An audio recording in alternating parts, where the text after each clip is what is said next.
ഇവര് പാഞ്ഞ് വരണ എന്താണെന്ന് അറിയാം. നമ്മുടെ അടുത്തൊരു സാധനം ഉണ്ട് കണ്ടോ, ഇതിന് വേണ്ടിയിട്ടാണ് ഇപ്പോൾ ഒരാൾ നിന്ന് പാഞ്ഞ് വന്നത് കണ്ടോ. അരയണകളൊക്കെ ഒന്ന് സെറ്റ് ആയിട്ട് കേട്ടോ. അപ്പോൾ ലാസ്റ്റ് ഒരു കുട്ടി ഉണ്ടായത്, ആ കുട്ടി വെള്ളത്തിലിറങ്ങി. മൂപ്പരാണ്ട് കൊടുത്ത കാവൽക്കാരൻ മൂപ്പര് കണ്ടോ അടിച്ച് പൊളിക്കുന്നുണ്ടോ പാത്രം. അത് സൗണ്ട് ഉള്ളതുകൊണ്ട് നമുക്ക് ക്ലിയർ ആവില്ല കണ്ടോ. ഇവിടെ നമ്മളെ ഇതിൻ്റെ ഉള്ളിൽ ഇവർ കയറി, ഇവരിപ്പം കുളിയൊക്കെ കഴിഞ്ഞ് റെസ്റ്റിലാണ് കണ്ടോ. ഇത് നമ്മളെ ഗപ്പികളുള്ള ടാങ്ക് കേട്ടോ.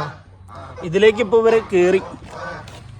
നമ്മൾ നെറ്റൊക്കെ വെച്ചിരുന്നു, പക്ഷെ ഒരു കയറി അഴിഞ്ഞാടുകയാണ് കണ്ടോ. മെയിലിനും ഫീമെയിലിനും ഉണ്ടായ കുട്ടികളാണ് ബാക്കി 4 എണ്ണം.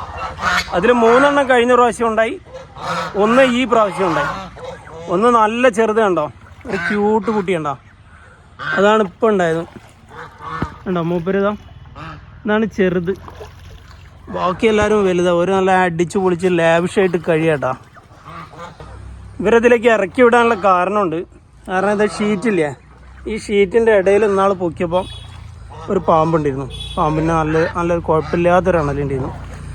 അപ്പം ഇടയ്ക്ക് ഇതിൽ ആൾപ്പെരുമാറ്റം ഇവരൊക്കെ ഒന്ന് ഇറക്കി വിട്ടില്ലെങ്കിൽ ഇവർ കയറിപ്പോവും. അപ്പോൾ നമ്മൾ പെട്ടെന്നൊക്കെ വരുമ്പോൾ ബുദ്ധിമുട്ടല്ല. അതുകൊണ്ട് ഇടയ്ക്കൊക്കെ ഒന്ന് ഇവരെ കയറ്റി വിട്ടു. പക്ഷെ ഇവർ വെള്ളം കലക്കി കാണും കണ്ടോ, കലക്കി തമർത്തിയില്ലേ.